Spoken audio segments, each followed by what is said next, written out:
In a galaxy once ruled by the unyielding Cedar Dominion, where countless species cowered under their iron fist, a spark of defiance ignited.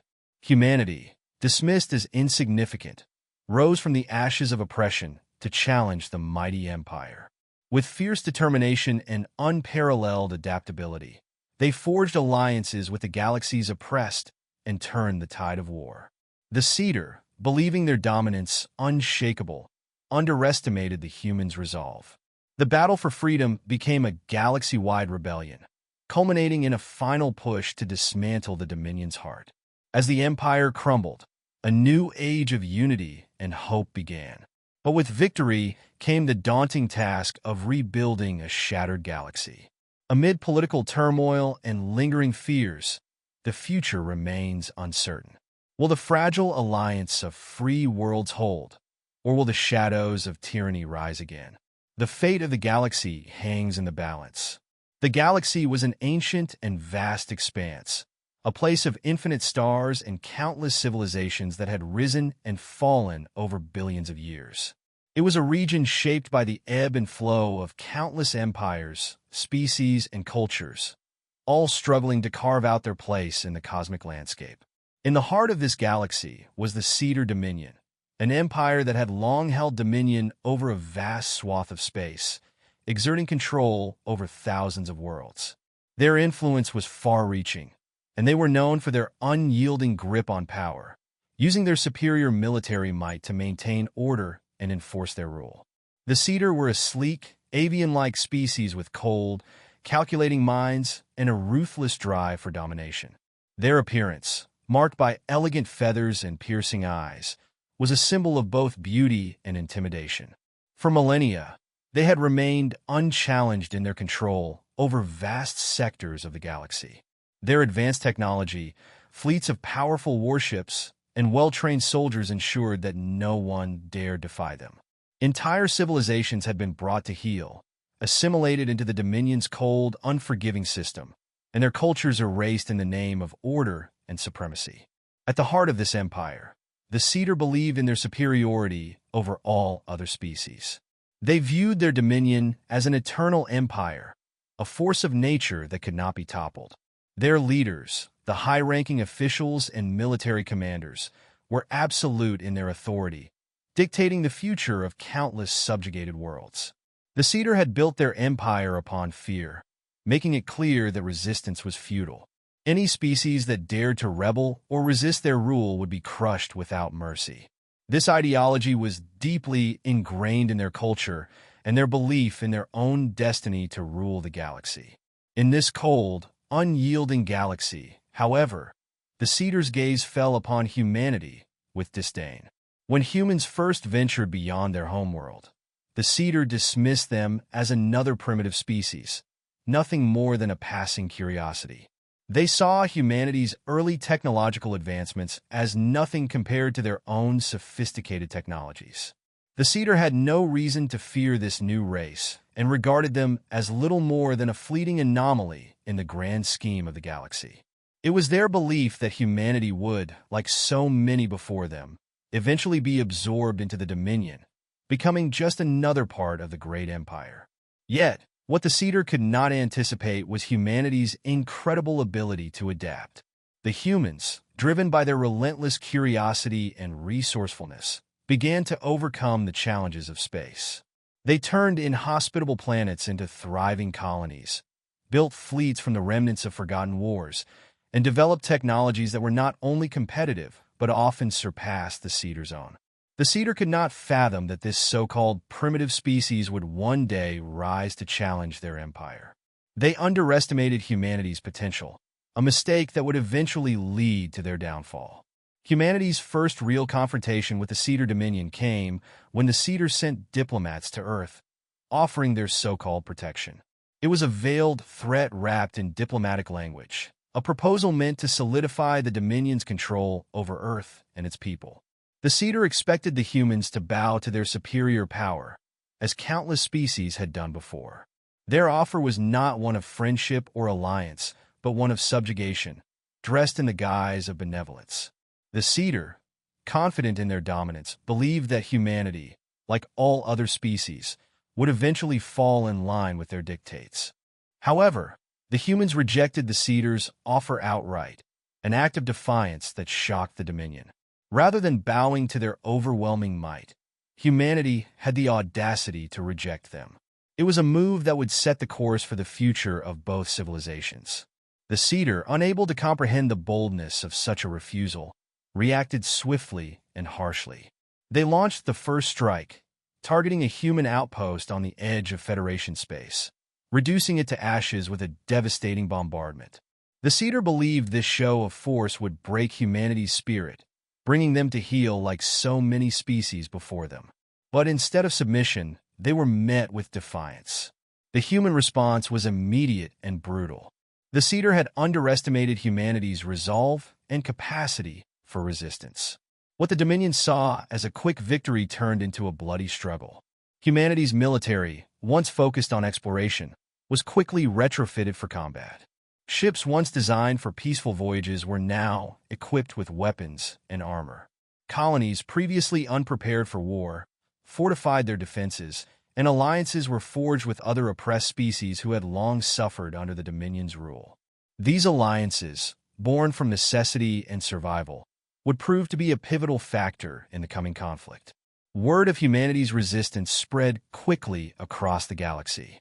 The once silent whispers of rebellion began to echo louder, and the Cedar's grip on the galaxy started to falter. The Dominion's fear tactics, which had worked on countless other species, no longer had the desired effect on humanity. Instead of bending the knee, humanity rallied, united by the threat that loomed over them. As their response grew bolder, the Cedar realized that their expectations of a quick victory were misplaced.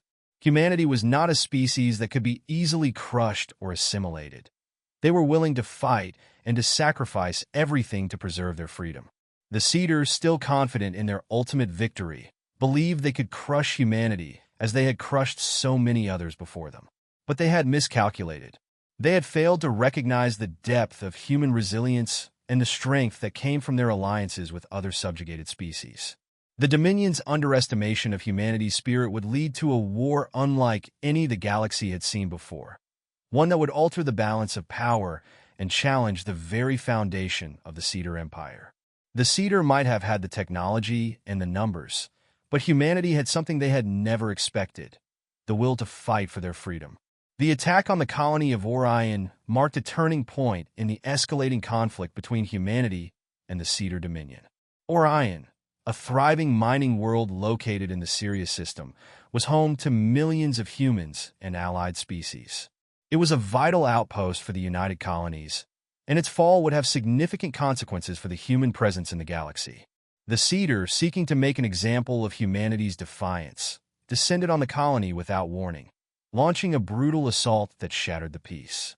The sleek, obsidian ships of the Cedar fleet blotted out the sun as they arrived, and the world's defenses were overwhelmed in a matter of hours. The Cedar's opening attack was devastating. Plasma beams rained down on Orion's surface, setting cities ablaze and reducing buildings to rubble. Entire districts were wiped out in a matter of minutes, and the once thriving colony was left in chaos. The Cedar had long been accustomed to such victories, but they did not anticipate the fierce resistance they would encounter. Captain Elias Voss, commander of the human frigate Iron Will, was stationed in orbit at the time of the attack. Though his ship was not a warship, it was equipped with enough firepower to hold its ground and protect civilians. Voss acted quickly, ordering the evacuation of civilians to nearby transports as the Cedar fleet descended upon the colony.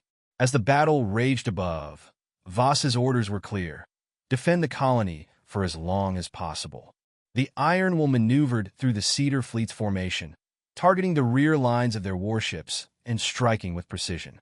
The human ships' railguns, though not as advanced as Cedar weaponry, were highly effective in disabling two Cedar destroyers.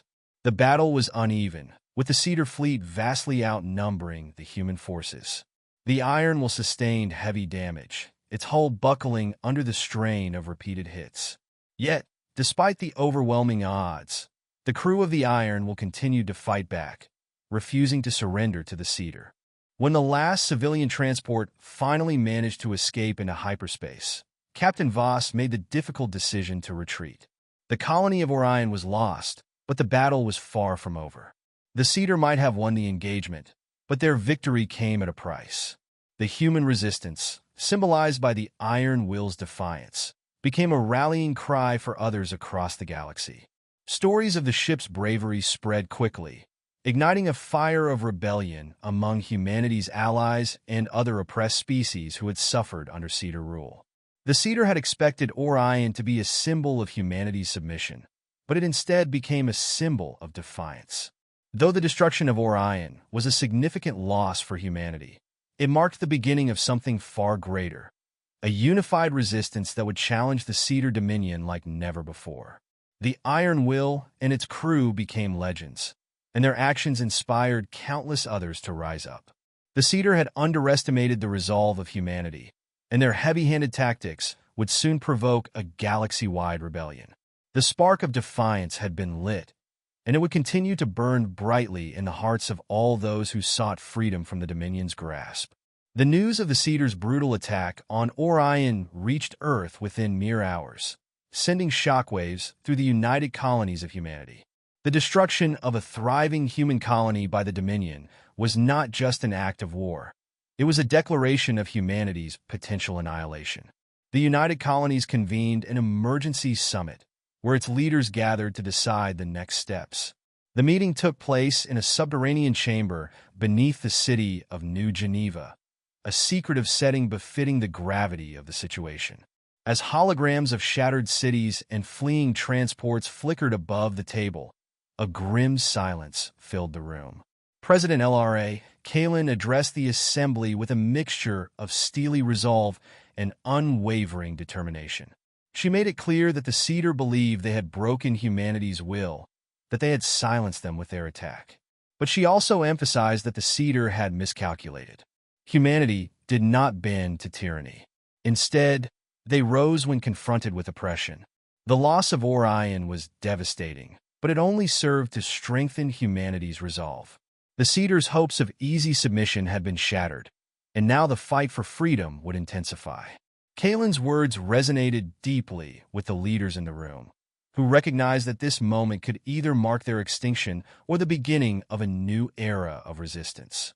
Admiral K.O. Arden, a veteran of humanity's early frontier wars, stood beside Kalen.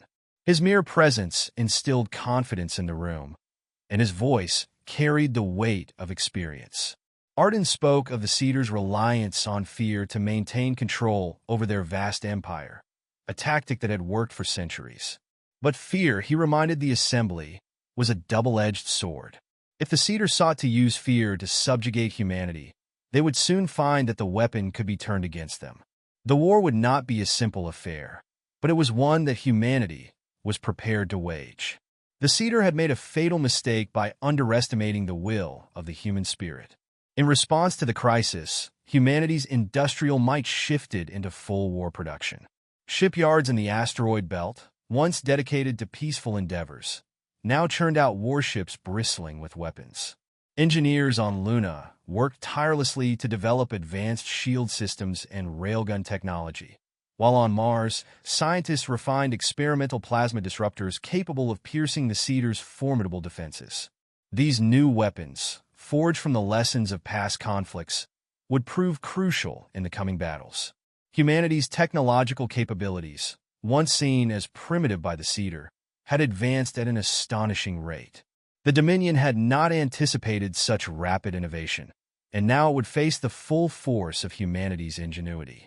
Beyond technology and military might, humanity forged alliances with other oppressed species that had long suffered under the Cedar's rule. The Juro, a reptilian race known for their brute strength, pledged their warriors to the cause. The Lithari, an insectoid hive mind, offered their fleet of swarming corvettes, providing a tactical advantage that would prove essential in future engagements.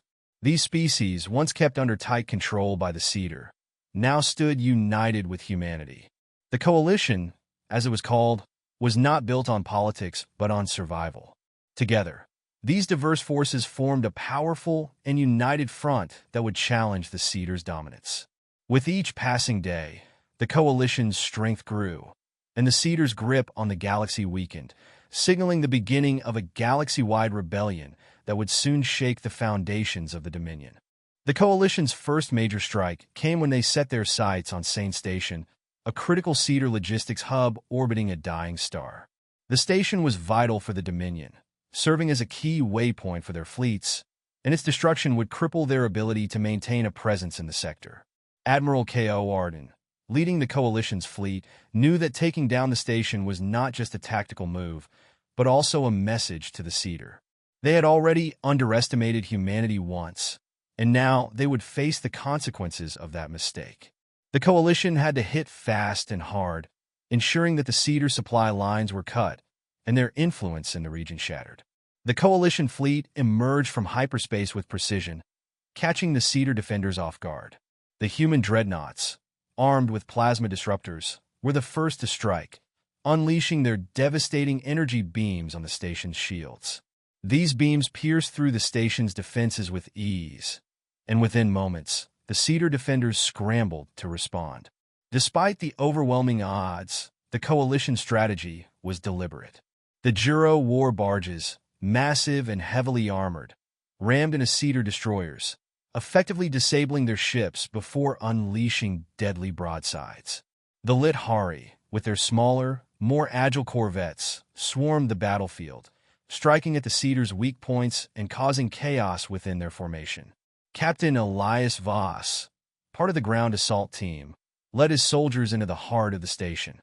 The defenders, though highly trained and equipped with plasma rifles capable of cutting through metal, were overwhelmed by the intensity and ferocity of the human assault. The Coalition's combined forces, humans, Juro warriors, and Lithari drones, fought with a singular purpose. The battleground was chaotic, filled with the deafening roar of gunfire, explosions, and the hiss of energy blasts. Grenades detonated in flashes of light, and the soldiers of the Dominion fought with ruthless efficiency, determined to protect their station at all costs. But for every life the Cedar took, the Coalition pushed forward with greater resolve. As the battle progressed, the Coalition team moved deeper into the station, clearing corridors and neutralizing the Cedar's defensive positions. When they reached the station's reactor, they initiated a sequence that would overload it. The reaction was swift and violent, with the station's core beginning to destabilize. Captain Voss, fully aware of the impending danger, ordered his team to retreat, signaling that the mission was accomplished. The Coalition ships, having completed their attack on the station's defensive systems, began to pull back as well, knowing that their mission was far from over. Sane Station, once a symbol of Cedar dominance, would soon become nothing but a fiery memory in the wake of the Coalition's resolve. As the Coalition fleet jumped to hyperspace, the destruction of Sane Station was already in full effect. The station's reactor erupted in a cascade of explosions, sending shockwaves through the surrounding space. The brilliant flashes of fire and light could be seen from light years away, a clear sign to the Cedar that their hold on the galaxy was faltering. The Dominion, which had once ruled unchallenged, now faced a new reality. The Coalition had the power, the resolve, and the will to take back the galaxy. The destruction of Sane Station was just the beginning. It was a victory that would inspire other worlds under Cedar oppression to rise, and the domino effect had begun. The Coalition's strength was growing, and with it, the fear within the Cedar ranks. The success of the attack on Sane Station sent shockwaves through the Cedar Dominion, but it also marked a turning point for the Coalition. With the Cedar now on the defensive, the next phase of the war was set into motion. The Coalition, made up of humans, Juro warriors, Lithari drones, and other oppressed species, now found itself united by a common cause. Their joint efforts had proven that the Cedar, despite their might and advanced technology, could be defeated. For the first time, the Cedar's once impenetrable power seemed to be within reach of destruction. The message was clear. The Coalition would no longer cower in fear, but would fight relentlessly until their oppressors were vanquished. The ground forces of the Coalition, led by Captain Elias Voss, were preparing for a critical assault on Alpha Prime, the heart of the Cedar Dominion. Alpha Prime was home to the Imperial Citadel, a massive, impregnable structure that served as the seat of power for the Cedar's emperor. It was said to be the symbol of the Dominion's strength, and its fall would mark the end of an era. Captain Voss knew that the task ahead would be monumental. The planet was heavily fortified with defensive systems, and the elite Cedar Guard stood ready to repel any attack. But for Voss and his soldiers, the stakes had never been higher. The fate of the galaxy lay in the balance, and there would be no turning back. When the ground invasion commenced, it was chaotic. The Coalition's landing forces, made up of human marines, Juro warriors, and Lit-Hari drones, descended upon Alpha Prime, making their way through the planet's dense atmosphere. Anti-aircraft fire lit up the sky as the drop ships dodged incoming blasts. As they neared the surface, they encountered heavy resistance from the Cedar's elite ground forces, clad in silver armor and armed with powerful plasma lances. Despite the intensity of the firestorm, the Coalition's forces held strong, pushing forward with relentless determination. Captain Voss, leading from the front, encouraged his troops, ensuring that their morale remained high as they pressed deeper into enemy territory. In the streets of Alpha Prime's capital, the battle raged with ferocity. The Coalition advanced through ruined blocks, encountering fierce resistance at every turn. The Cedar forces, though highly trained, found themselves outmatched by the unity and sheer will of the Coalition. The Juro warriors, using their brute strength, charged through enemy lines, cleaving through the Cedar's ranks with their massive blades. The Lit-Hari drones darted through the air, firing energy bolts that disoriented and disabled the Cedar's defensive systems. Meanwhile, the human marines, with their rail rifles and EMP grenades, provided covering fire, creating openings for the ground forces to move forward. The streets were littered with debris, and the sounds of explosions and gunfire echoed through the ruined city as both sides fought for control. The mission was clear: disable the planet's planetary shields so that the Coalition fleet could launch its full offensive. Captain Voss's team reached the shield generator facility, but it was heavily defended. The interior of the facility was a maze of corridors, where Cedar soldiers, armed to the teeth, tried to stop the Coalition forces at every turn. The battle inside was brutal, with soldiers on both sides engaging in close-quarters combat. Grenades exploded, and plasma weapons fired in rapid succession, lighting up the darkened corridors. Captain Voss himself engaged a Cedar commander in a fierce one-on-one fight. With a plasma blade in hand, Voss parried the enemy's attacks before delivering a lethal blow. With the commander down, the team was able to destroy the shield generator, and Alpha Prime's planetary shields flickered and collapsed, paving the way for the Coalition's fleet to strike. Once the planetary shields were down, the Coalition fleet unleashed its full might. The skies above Alpha Prime erupted with the sounds of battle as Coalition ships fired relentlessly on the Cedar's defenses. Plasma beams and railgun fire rained down on the Imperial Citadel, reducing it to rubble. On the ground, Captain Voss and his forces regrouped for the final assault on the Citadel itself. The Cedar's elite guard made a desperate stand, but their efforts were in vain. The Coalition, with its combined forces, stormed the gates and advanced into the throne room where Emperor Zarian, the ruler of the Cedar Dominion, awaited. The Emperor stood defiantly, wielding his ceremonial plasma staff, but it was clear that his reign was coming to an end. With a single shot from Captain Voss's weapon, the Emperor fell, and the battle was over. The fall of Alpha Prime marked the beginning of the end for the Cedar Dominion, and the galaxy began to shift in favor of the Coalition. The destruction of Alpha Prime marked a significant turning point in the war against the Cedar Dominion. As news of the fall of their capital spread throughout the galaxy, the Cedar Empire, once thought to be invincible, was plunged into chaos. Their once mighty fleets scattered, and their previously unchallenged territories were now vulnerable to rebellion and resistance. For centuries, the Cedar had dominated countless worlds with fear and force, but now the very foundation of their empire was crumbling. The Coalition, which had been a fragmented group of oppressed species, now stood united, ready to finish what they had started. With the Cedar Empire weakening, uprisings began to erupt across their controlled territories. On planets once thought to be under complete Dominion control, revolts and rebellions sparked like wildfire. The once subjugated races, inspired by the Coalition's victory, rose up against their oppressive overlords.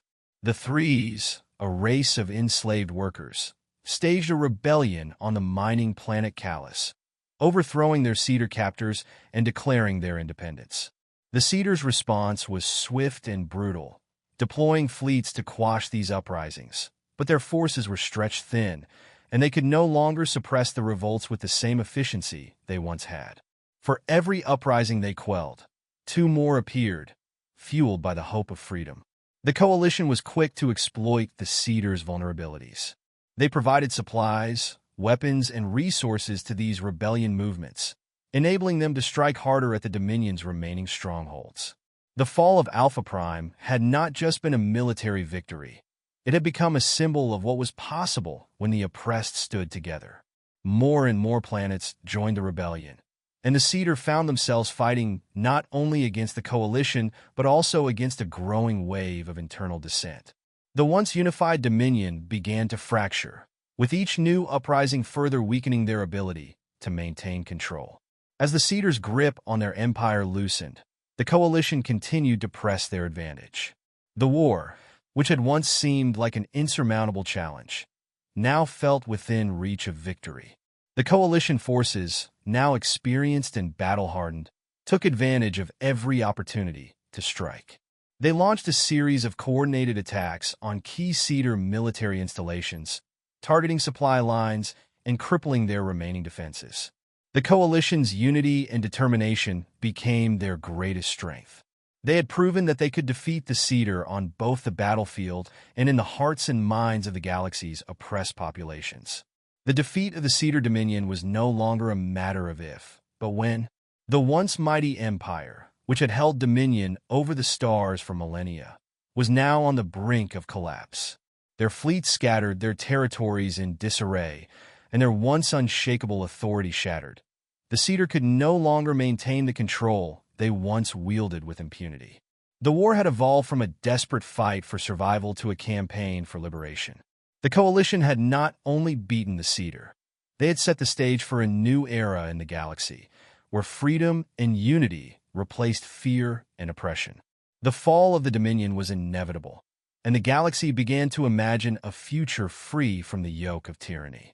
The battle for Alpha Prime intensified as the Coalition's forces prepared for the final assault. The planet, once a symbol of the Cedar Dominion's immense power, was now the target of a meticulously planned invasion. The Coalition forces, led by a diverse group of allies, knew this would be their greatest challenge yet. Alpha Prime's defenses were formidable, with orbital platforms and planetary shields designed to repel any attack. The Cedar were determined to hold onto their last stronghold, knowing that the loss of Alpha Prime would be the end of their reign. However, the Coalition was equally determined to end the Dominion's tyranny once and for all. Admiral Kale Arden devised a bold and risky strategy to outmaneuver the Cedar's superior numbers. The plan was to divide the Cedar's forces by attacking from multiple fronts. The Lithari and Juro would flank the Cedar's orbital defenses, targeting critical power nodes to create breaches in their protective barriers. Meanwhile, the main human fleet would engage the Cedar's warships directly, drawing them into the nearby nebula, where their advanced targeting systems would be disrupted by the ionized gases. This strategy aimed to level the playing field, allowing the Coalition forces to fight on more equal terms. The ground assault, led by Captain Elias Voss, would focus on disabling the planetary shields and clearing the way for a final assault on the capital. As the battle unfolded, the Coalition fleet emerged from the nebula and descended upon Alpha Prime. The Cedar defenders, caught off guard by the sudden onslaught, scrambled to organize a defense. The once formidable Cedar fleet began to falter under the pressure. Human dreadnoughts, with their heavy firepower, unleashed devastating plasma beams and railgun slugs that ripped through Cedar cruisers. The Juro, with their massive war barges, rammed into Cedar destroyers, crushing them under their weight before launching broadsides that disabled their opponents. The Lithari corvettes darted between larger ships, precision targeting exposed vulnerabilities in the Cedar fleet, sowing confusion and panic among their ranks. From the bridge of the eternal flame, Admiral Arden guided the battle with calculated precision. His orders were clear: push the Cedar forces toward the nebula, where the interference would hamper their ability to fight back effectively. The nebula's ionized particles disrupted the Cedar's targeting systems, making it difficult for them to coordinate their attacks. The Coalition's fleet, though outnumbered, used their agility and tactical advantage to inflict significant damage. The once unbreakable Cedar formation began to unravel, their fleet scattered, and their military might crumbling under the relentless pressure of the Coalition assault. On the ground, Captain Elias Voss led his forces in a daring and dangerous mission to disable Alpha Prime's planetary shields. The assault was chaotic, with Coalition forces dropping into the heart of the capital amidst a hail of anti-air fire. The city was a war zone, with every street corner becoming a battleground. Voss and his team advanced toward the shield generator facility, fighting their way through waves of Cedar defenders. Despite the heavy resistance, the Coalition forces pressed on, determined to complete their mission. The destruction of the shield generator would allow the Coalition's fleet to strike at the heart of Alpha Prime, paving the way for the final blow to the Cedar's stronghold. The mission was a success, but the battle was far from over. As the planetary shields fell, the Coalition fleet unleashed its full arsenal, bombarding the Citadel with everything they had. The once impenetrable walls of the Cedar's capital were reduced to rubble as the Coalition's combined forces stormed the Citadel. The Cedar's elite guard made a final, desperate stand, but it was clear that their time had come. The Emperor of the Cedar Dominion, Zarian, faced his end at the hands of Captain Voss, who delivered the fatal blow. With his death, the Cedar Dominion's reign ended. The battle was won, and the Coalition's victory marked the beginning of a new era for the galaxy. The fall of Alpha Prime signaled the end of the Cedar Dominion's centuries-long reign, shaking the galaxy to its core. The once feared empire, which had subjugated countless species through force and fear, was now a shadow of its former self. As the Coalition forces celebrated their victory, the broader galaxy responded with jubilation. Planets previously oppressed by the Cedar, whether through direct rule or puppet governments, found new hope. Species that had been under the Dominion's boot for centuries now looked to the future with the possibility of freedom and self-determination. Across the stars, cheers echoed, and a sense of liberation spread like wildfire. The Cedar's dominance had crumbled, but the work of rebuilding and healing was just beginning. In the aftermath of the battle, the United Colonies of Humanity, now firmly at the forefront of the Coalition, called for unity and recovery. President L.R.A. Kalin, a leader who had helped guide humanity through the darkest hours of the war, addressed the galaxy. Her voice was filled with a sense of triumph, but also with solemn responsibility. She emphasized that the victory was not just humanity's, but belonged to all the oppressed species who had stood with them against the Cedar. Together, they had shown that even the mightiest of empires could fall. Yet, Kalin reminded all that this was not the end of their mission. The galaxy, though free from the Dominion's yoke, still needed to be rebuilt, and the scars left by the war had to be tended to with care and compassion. The Coalition, now a formal alliance of free worlds, embarked on the monumental task of rebuilding what had been shattered by the war. The once oppressed species began the difficult process of restoring their own societies.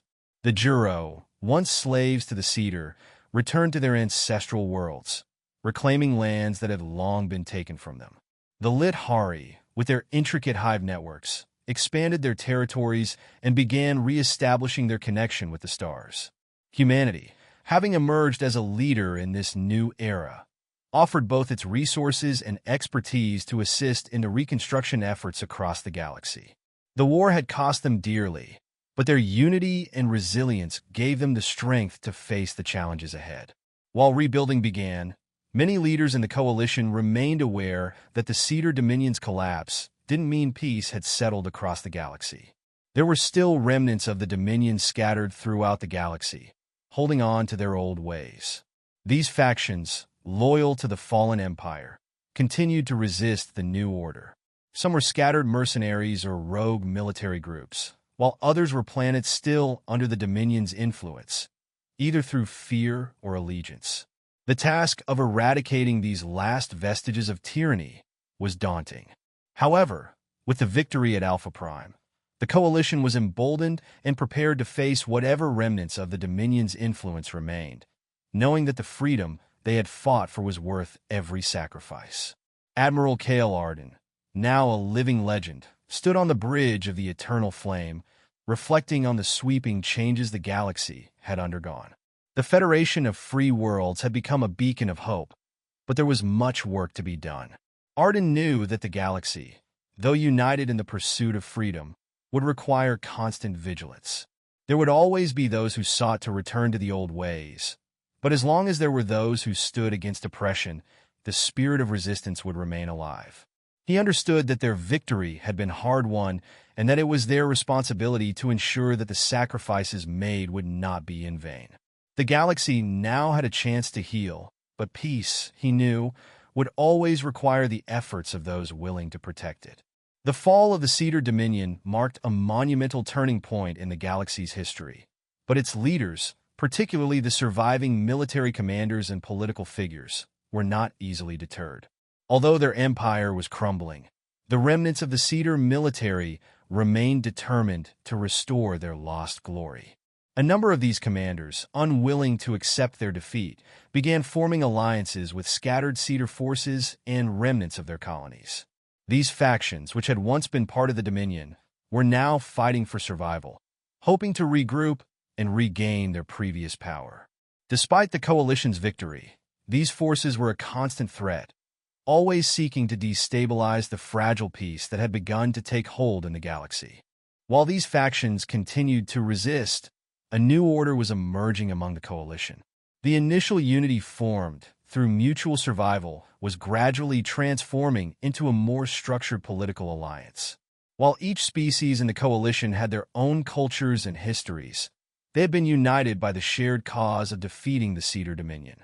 The Galactic Council, which had been established after the war, began working towards establishing governance and creating institutions to preserve the newfound peace. However, the road to lasting stability was not without its challenges. The Coalition faced significant internal strife as different factions and species vied for influence and power. The task of creating a unified government was fraught with political tension, and there were disagreements on how to manage the resources and territories now freed from the Dominion's control. One of the primary challenges was the integration of former Cedar colonies into the Coalition. These planets, many of which had been occupied and exploited for centuries, had little experience with self-rule. While the Coalition had brought them freedom from the Dominion, the task of rebuilding these societies was complex and delicate. Some of these planets had internal divisions, with groups loyal to the old regime clashing with the new ideals of independence and freedom. The Coalition's leaders understood that they had to approach these regions with care, balancing the desire for justice and retribution with the need for reconciliation and rebuilding. The question of how to deal with those who had collaborated with the Cedar remained one of the most contentious issues. Humanity, which had played a pivotal role in the war, was tasked with leading many of the reconstruction efforts across the galaxy.